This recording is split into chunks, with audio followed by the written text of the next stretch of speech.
नमस्कार साथियों, एक बार फिर आपका स्वागत है हमारे YouTube चैनल में। तो देखो, आज हम लेके आए आपके लिए प्रश्नावली 3.3 10th क्लास की। जो प्रश्नावली 3 है, रैखिक वाले समीकरण, दो चरवाहे रैखिक वाले समीकरण को हम लेके आए आपके सामने। तो देखो, प्रतिस्थापन विधि तो हमने आपको सिखा दी है, तो आज सिखाएंगे हम विलोपन विधि। उसमें से क्वेश्चन में कहा है कि निम्न समीकरण के युग्म को विलोपन विधि या प्रतिस्थापन विधि से हल कीजिए, तो कौन सी विधि आपको अधिक प्रयुक्त होती है।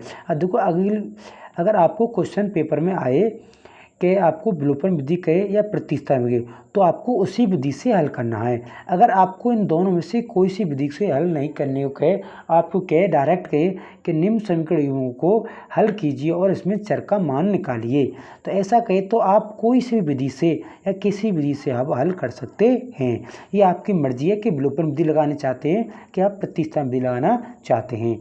तो देखो, हमने आप प्रतिस्थापन विधि आपको सिखा दी है, तो आज सिखाएंगे आपके लिए विलोपन विधि। देखो, हमारे अनुसार तो विलोपन विधि सरल पड़ती है प्रतिस्थापन विधि के मुताबिक, क्योंकि प्रतिस्थापन विधि में थोड़ा सा लंबा प्रोसेस होता है, और विलोपन विधि में इसमें क्या होता है, सिर्फ x की या y की वैल्यू बराबर करके इसको घटाने जोड़ने के बाद x और y की वैल्यू हमारे पास निकल के आ जाती है। तो अब देखते हैं पहला सवाल कि विलोपन विधि से x और y की वैल्यू किस प्रकार निकालते हैं। तो देखो, हमने प्रतिस्थापन विधि के द्वारा हमने x और y की वैल्यू निकाली थी, उसी का थोड़ा सा डिफरेंट तरीका है, मतलब अलग अलग तरीका है इसमें कि हम विलोपन विधि से x और y की वैल्यू किस प्रकार निकालेंगे। तो चलते हैं पहले वीडियो के साथ। देखो, प्रश्नावली हमारी ऐसी है 3.3 है। 3.3 प्रश्नावली में हम देखेंगे कि पहले सवाल के अंतर्गत विलोपन विधि से हमें कौन कौन से क्वेश्चन हल करने हैं। तो देखो, पहला, दूसरा, तीसरा, चौथा, तो 4 क्वेश्चन है। सबसे पहले इन 4 क्वेश्चनों को हल करेंगे, उसके बाद देखेंगे कि रैखिक समीकरण बनाने के तरीके और इससे विलोपन विधि से हल करने के तरीके। तो चलते हैं पहले क्वेश्चन की तरफ। पहला क्वेश्चन हमारा क्या है, देखो आपके सामने स्क्रीन पर कि x + y = 5। क्या दे रखा है, x + y = 5 दे रखा हमारे पास। तो हमें आज यहाँ से ज्ञात करनी है x और y की वैल्यू। अब देखो, यहाँ से हम x + y = 5, इसको समीकरण नंबर हम 1 मान लेते हैं, और इसको समीकरण नंबर हम 2 मान लेते हैं कि 2x - 3y और =4, इसको समीकरण नंबर हम 2 मान लेते हैं। तो देखो, हमें सबसे पहले क्या करना है, जो x की जो गुणांक या y का गुणांक है, इन दोनों में से किसी का भी बराबर हमने देखना है करके। अगर आपको बराबर दिया हुआ है तो उसको ही आपको काम लेना, आपको बराबर करने की कोई आवश्यकता नहीं है। अगर हमारे पास बराबर नहीं है तो हम इसमें गुणा करके बराबर करेंगे। तो समीकरण 1 में क्या करेंगे, हम गुणा करेंगे।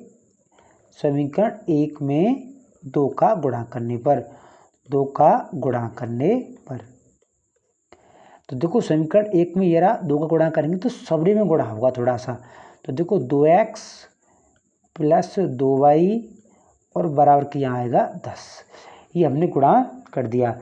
अब गुणा करने के बाद हम क्या करेंगे, अगर दोनों डिजिट मतलब ये 2x और ये 2x ये कॉमन, मतलब ये बराबर हो गए हमारे, पर ये दोनों चिन्ह कैसे हैं, प्लस के। जब प्लस की बात आती है तो हम क्या करते हैं, दोनों समीकरण को घटाते हैं। तो समीकरण 1 में से समीकरण 2 को घटाने पर, तो समीकरण 1 में से समीकरण 2 को घटाने पर, समीकरण 2 को घटाने पर, 2 को घटाने पर, अब घटाएंगे तो देखते हैं क्या वैल्यू निकल के आती है। तो समीकरण 1 का हमारे पास ये रहा, तो समीकरण 1 लिख देते हैं यहाँ पर हम 2x, देखो 2x + 2y = 10, इसके नीचे लिखेंगे हम 2x और -3y और बराबर क्या था है 4। यहाँ से इन दोनों को क्या करेंगे, हम घटाएंगे। तो घटाते हैं तो हम क्या बोलते हैं, चिन्ह। तो देखो, यहाँ कौन सा चिन्ह आएगा, माइनस, क्योंकि इससे चिन्ह क्या है, प्लस का, तो ये माइनस का। अब देखो, ये माइनस यहाँ क्या हुआ, प्लस, और ये क्या होगा यहाँ पर माइनस। तो देखो, ये दोनों समान कट गए, कट गए मतलब 2x में थे और 2x जाएंगे तो क्या बचता है, 0। अब देखो, यहाँ ये माइनस का चिन्ह नहीं है, ये किसका है, प्लस का, क्योंकि हमने बदला है तो हमने कौन सा चिन्ह काम मिलेंगे, हम प्लस का। तो देखो, 2y और 3y क्या होते हैं, 5y होते हैं, यहाँ से 5y बराबर, यहाँ से 10 में थे, जब 4 जाएंगे कितना बचेगा, 6। तो यहाँ से y की वैल्यू निकल के आती है हमारे पास 6/5, 6/5 6/5 निकल के यहाँ से आती है। तो देखो y की वैल्यू निकल के आ गई। अब देखिए यहाँ से x की वैल्यू यहाँ से किस प्रकार निकलती है। अब देखो यहाँ से रखेंगे हम y का मान समीकरण 1 में रखने पर, समीकरण 1 में रखने पर तो यहाँ से आपको प्रतिस्थापन विधि के द्वारा हल करना है। तो देखो यहाँ से हमारा समीकरण 1 कहाँ है, एक हमारा ये रहा। इसमें क्या धरना है हमें, देखो समीकरण 1 हमारा जो 2 का गुणांक किया तो ये रहा। तो इसमें से क्या घटाना है हमें, सॉरी क्या मान धरना है, y का मान धरना है 6/5। तो देखो 2x यहाँ से निकल के आता है हमारा 2x प्लस 2 गुणा y का मान कितना हमारा 6/5, तो यहाँ रखेंगे 6/5 बराबर यहाँ से आता है हमारा बराबर आता है 10। क्या आता है 10 निकल के आता है। अब देखो यहाँ से मल्टीप्लाई करेंगे तो देखो 6 दूनी 12 और 12/5 निकलता है। तो देखो 2x प्लस 12/5 और बराबर क्या आएगा हमारा 10। इसको इधर से पक्षांतर करेंगे तो देखो यहाँ 10 में से क्या घटेगा हमारे पास, यहाँ घटेगा 12 माइनस के 12/5 और ये माइनस के, क्योंकि इधर से ट्रांसफर करेंगे पक्षांतर करेंगे तो क्या हो जाएगा माइनस का।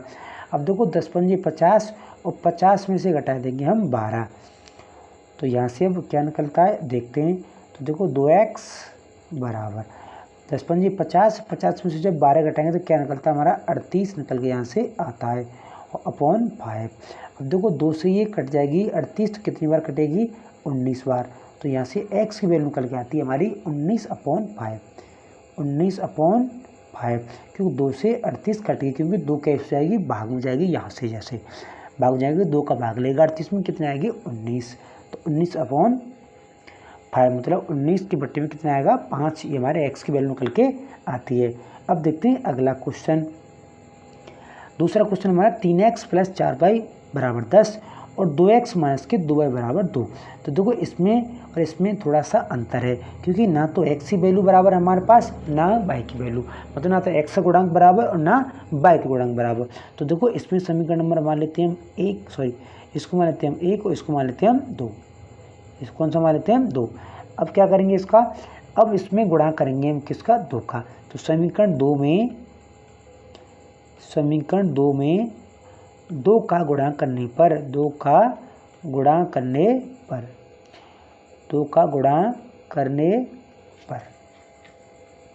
देखो 2 का गुणांक करेंगे हम तो यहाँ से निकलता है 2 दूनी 4x माइनस के निकलता है यहाँ से 2 दूनी 4y और बड़ा निकलता है यहाँ से 4, कि 2 से तीनों में गुणा कर दिया तो ये निकल के हमारा आता है समीकरण 2 में। अब ये समीकरण नंबर हमारा कितना होगा 3। अब इसमें से इसको क्या करेंगे हम घटाएंगे नहीं जोड़ेंगे। क्यों जोड़ेंगे, यहाँ से देखो y की वैल्यू हमारी क्या हुई है इक्वल बराबर हुई है, तो बराबर हुई है। अगर ये प्लस के ये माइनस के ऐसी कंडीशन आए तो आपको क्या करना है हमें जोड़ना है। तो समीकरण 1 और समीकरण 3 को क्या करना है हमें जोड़ने पर। अब देखो कैसे जोड़ेंगे, अब यहाँ से देखते हैं। तो देखो समीकरण 1 व 3 को जोड़ने पर, समीकरण 1 और 3 को जोड़ने पर।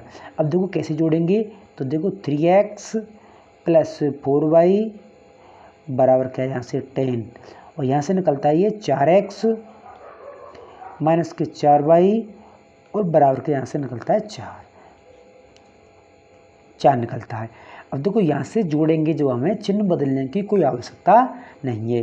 तो देखो 3 और 4 कितने हुए 7x हो गए, यहाँ से इसमें से 4y में से 4 बचेगी 0 बचेगी, तो यहाँ आएगा हमारा 14। तो y की वैल्यू निकल के आती है हमारी 14 में जब 7 का भाग लगाएंगे तो y की वैल्यू निकलती है हमारी 2 निकल के आती है। तो y का मान कितना हमारा 2 निकल के आता है। अब देखते हैं कि y की वैल्यू 2 निकल के आती है तो उसमें क्या दिक्कत है। अब तो यहाँ से वैल्यू निकलती है हमारी x की वैल्यू निकलती है 2। अब यहाँ से y की वैल्यू निकालेंगे हम, तो y की वैल्यू कैसे निकालेंगे, तो याद रखेंगे x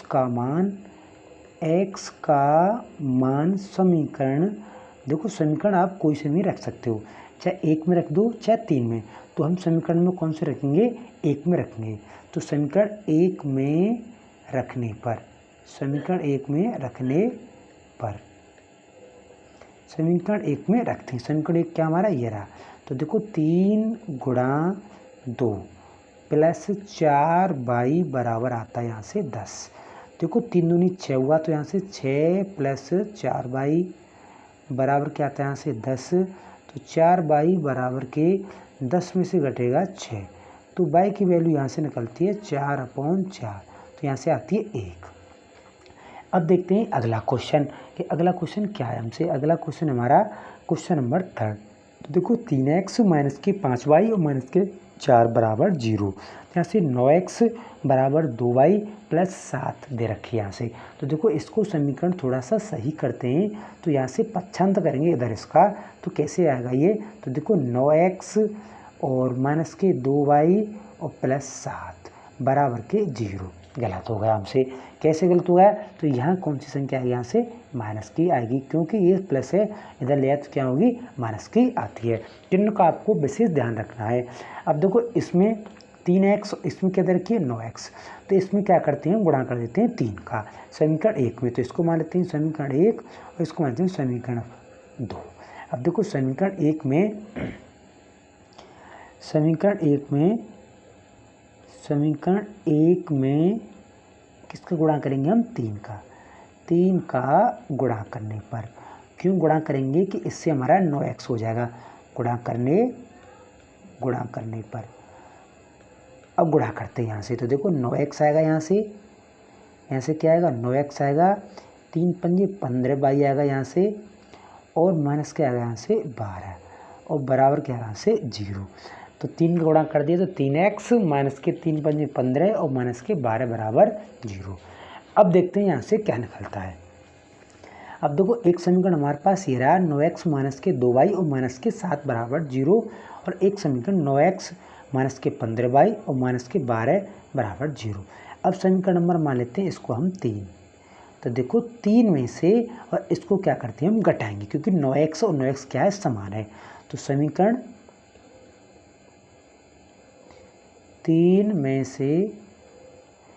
में से समीकरण 2 को घटाने पर, 2 को यहाँ से घटाने पर। तो कैसे घटाएंगे, अब यहाँ से देखो कैसे घटाएंगे, अब देखते हैं यहाँ से घटाने का तरीका। तो देखो यहाँ से लिखेंगे हम 9x माइनस के 15y और माइनस के 12 और बराबर क्या जाएगा 0। फिर लिखेंगे इसके नीचे 9x और माइनस के 2y और माइनस के 7 और बराबर के 0। यहाँ से इसको लाइन कर खींचेंगे, अब इसको चिन्ह बदल देंगे, माइनस और ये प्लस और ये वाला प्लस। देखो ये इससे कट जाएगा, क्योंकि 9x में से 9x के तो 0 बचेगा। यहाँ से y की वैल्यू निकल के आती है हमारी, देखो 2 प्लस का है, यहाँ से माइनस का नहीं है। अब तो देखो 15 में से 2 जाएंगे, कितना बचेगा, यहाँ पर 13 बचेगा। कितना बचेगा, 13 बचेगा। वो क्या है बचेगा, माइनस का, तो y। और यहाँ से माइनस के कितना बचेगा, 13 में से 12 में से 7 जाएंगे, क्योंकि 7 किसमें पॉजिटिव, तो यहाँ कितना बचेगा, माइनस के बचेगा यहाँ से 5, तो बराबर के 0। अब क्या करेंगे, यहाँ से हम करेंगे पक्षांतरण। क्या करेंगे, पक्षांतरण। अब यहाँ से पक्षांतर करेंगे तो देखो क्या निकलता है, अब देखते हैं यहाँ से। तो देखो 13 बाई माइनस का यहाँ से, तो ये हो गया आपका प्लस का 5 कि पक्षांतर हमने कर दिया, ये माइनस का आपका है ही। अब देखो इसमें जब y की वैल्यू निकालेंगे तो माइनस के निकलती है यहाँ से 5/13, मतलब 5/13 माइनस की निकलती है। तो ये हमारी y की वैल्यू आ गई। अब निकालेंगे यहाँ से हम, यहाँ से निकालेंगे अब x की वैल्यू। तो देखो y का मान रखेंगे समीकरण नंबर 1 में, चाहे 1 में रख दो चाहे 2 में चाहे 2 में या 3 में। 1 में रखेंगे नहीं, क्योंकि 1 तो हमारा समीकरण है वो काम में नहीं आएगा। तो क्या रखेंगे, समीकरण इसमें 2 में रख दो चाहे समीकरण नंबर 3 में। तो y का मान समीकरण 2 में रखने पर, अब देखो कैसे रखेंगे 2 में, 2 समीकरण ये है। तो देखो 9 यहाँ से करेंगे 9x माइनस 2 गुणा बाई की वैल्यू कितनी हमारी -5 और अपॉन दे रखी है हमारी 13, मतलब 5/13। अब बराबर सॉरी -7 और बराबर में आएगा यहाँ पर 0। अब मल्टीप्लाई करेंगे यहाँ से हम, तो देखो 9x से आएगा यहाँ से, और माइनस माइनस प्लस होगा तो यहाँ से आएगा 10, नीचे आएगा आपका 13, और माइनस क्या आएगा 7, और बराबर में क्या आएगा आपका 0। अब देखो दोबारा देखते हैं, यहाँ से 9x और यहाँ से 2y और यहाँ से -7। तो देखो 9x की 9x और 2 लिखिए, गुणा करके -5/13 हमने रख दिया। अब इन दोनों को क्या करेंगे हम घटाएंगे, क्योंकि ये माइनस की है और ये क्या है प्लस की। तो 13 का गुणा करेंगे हम 7 से, तो 13×5 65 और 13×6 78 और 13×7 91 होते हैं। 91 में से हम 10 घटाएंगे तो कितने बचेंगे 81। तो देखो यहाँ से 9x और यहाँ से माइनस बचेगा 81/13 और बराबर के 0। अब देखो 9x बराबर 81 प्लस का हो जाएगा यहाँ से अपॉन 13। अब यहाँ से x की वैल्यू निकालेंगे, यहाँ से हम x की वैल्यू निकालेंगे यहाँ से, तो x की वैल्यू यहाँ से निकलती है हमारी 81/13 और नीचे भाग में जाएगा 9, तो 9 से 9 कटेगी, तो 9 से 81 कटेगी 9 बार, तो 9/13 आंसर यहाँ से निकल के x की वैल्यू आती है। तो प्यारे बच्चों, अगला क्वेश्चन है हमारा क्वेश्चन नंबर 4। तो x/3 प्लस 2y/3 और बराबर -1। दूसरा समीकरण दे रखा है हमारा x y/3 बराबर के 3। अब क्या करना है हमको यहाँ से करना है, अब देखेंगे यहाँ से कि इन दोनों को पहले हम सिंपल समीकरण रैखिक समीकरण रूप में प्राप्त करें, बिल्कुल सिंपल समीकरण रूप में प्राप्त करेंगे। कैसे करेंगे, देखो यहाँ से लघुत्तम आएगा इसका 6, कितना आएगा 6 लघुत्तम आएगा। जब इसका 6 लघुत्तम आएगा तो यहाँ से 2 का भाग देंगे 6 में, तो 3 बार जाएगा, तो 3 से गुणा इसका होगा। यहाँ से कितना लघुत्तम आएगा इसका, यहाँ से लघुत्तम आएगा इसका 6, कितना लघुत्तम आएगा 6 लघुत्तम यहाँ से निकल के आता है। तो देखो 6 लघुत्तम यहाँ से निकलेगा ना, तब क्या करेंगे हम 6 लघुत्तम निकलता है यहाँ से कितना लघुत्तम निकलता है इसका 6। देखो 2 का भाग लाएंगे 3 बार, तो 3 से गुणा किया हमने x का, तो 3x आएगा यहाँ से, और प्लस 3 का इसमें दिया तो 2 को करें भाई 2y, 2 दूनी 4y आएगा यहाँ से, और बराबर क्या आएगा -6। ये 6 से इससे भी गुणा कर दिया हमने, मल्टीप्लाई किया हमने 6 से इससे गुणा करते, तो समीकरण बन के आता है यहाँ से हमारा, देखो 3x प्लस 4y और बराबर क्या आता है -6, क्योंकि सभी का हमने क्या ले लिया, हमने यहाँ से लघुत्तम ले लिया। अब ऐसे ही एक समीकरण प्राप्त होगा, ऐसे इसको प्राप्त करेंगे, 3 का गुणा करेंगे x से और 3 का गुणा करेंगे हम 3 से, तो यहाँ से समीकरण निकल के आता है हमारा 3x y और बराबर 9। अब देखो यहाँ से 3x और यहाँ से 3x दोनों बराबर है, तो इसमें हमें किसी भी संख्या की गुणा करने की कोई आवश्यकता नहीं है, तो इसको समीकरण नंबर 1 मानेंगे और इसको समीकरण नंबर 2 मानेंगे। इन दोनों को क्या करेंगे, हम घटाएंगे, क्योंकि यहाँ से 3x और 3x की वैल्यू क्या है बराबर, तो समीकरण 1 में से समीकरण 2 को घटाने पर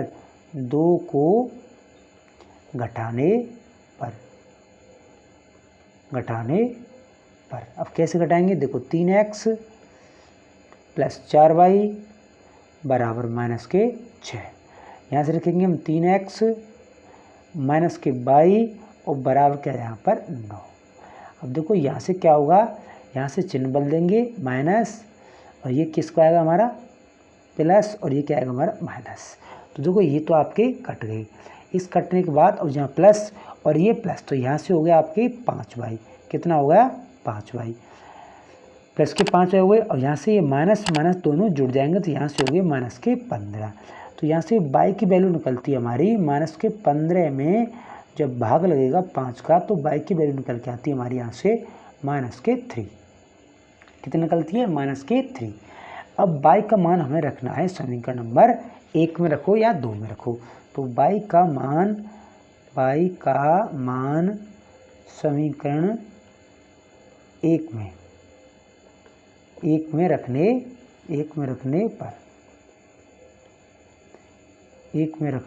पर तो 1 का हमारा ये रहा, तो y का मान रखेंगे तो यहाँ से आएगा 3x और प्लस 4 गुणा y का मान कितना हमारे पास, y का मान -3, तो यहाँ से रखेंगे हम -3 और बराबर क्या आएगा -6। तो देखो 3x और यहाँ से आएगा -12, माइनस कितना आएगा 12 बराबर -6। तो 3x बराबर -6 में से प्लस का जब 12 घटेगा तो 3x बराबर यहाँ से वैल्यू निकलती है 6 आती है। अब यहाँ से y की वैल्यू x की वैल्यू निकालेंगे तो 6 में 3 का भाग, तो x का मान कितना निकलता है हमारा 2, 3 दूनी 6। तो यहाँ से y की वैल्यू -3 और x की निकलती है हमारी 2। तो प्यारे बच्चों, आज की क्लास हमारी यहीं पर समाप्त होती है। कल फिर मिलेंगे एक नई सेशन के साथ, तब तक के लिए धन्यवाद। अगर आप हमारे चैनल पर नए हो तो हमारे चैनल को सब्सक्राइब करें, क्योंकि हम इंग्लिश और साइंस की वीडियो तुरंत ही जल्दी ही लेके आएंगे, आपकी ग्रामर और विद नोट्स के साथ साइंस के लेके आएंगे। तो कल फिर मिलते हैं एक नई वीडियो के साथ, तब तक के लिए धन्यवाद।